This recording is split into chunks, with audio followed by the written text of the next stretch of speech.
that's the $100 question, is the shape of this new reality in Syria, because Hayat Tahrir al-Sham, which led this coalition of opposition forces, is still, of course, on the terrorism list of the United States. Now, HTS and its allies are saying the right things.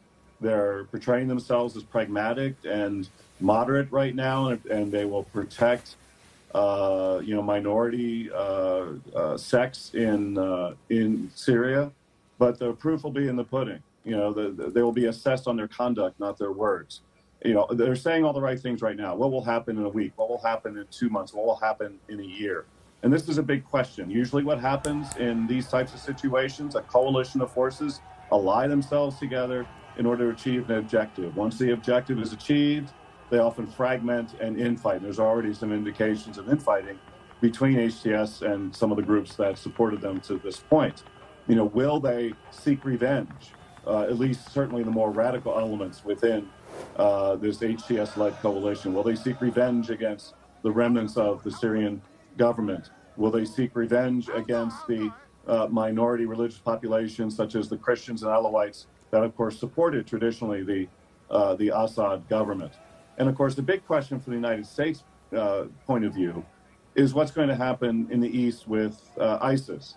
Is this an opportunity for them, with this vacuum of power, to resuscitate, to reorganize, to rebuild?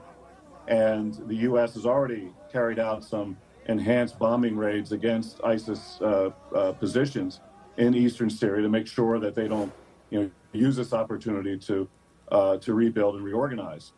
And so the United States has some very big questions to answer. How much is it going to get involved in this? It traditionally has been hands-off in recent years. This is an internal problem. The U.S. should involve itself in trying to bring about some sort of transitional government, probably led by the UN and my calculation, some Arab countries, particularly from the Arab Gulf, who might participate in any sort of transitional government. So the U.S. will be involved in that. Now, President Trump has traditionally wanted to remove U.S. troops from Syria, as he tried to do, but there was pushback from the Pentagon, so he didn't do it in his first term. Now, I hope that he realizes the situation, the possibility of ISIS rebuilding and reorganizing, and therefore the need for U.S. troops there to support its particularly Kurdish allies to keep ISIS down. So these are all very important questions for the United States.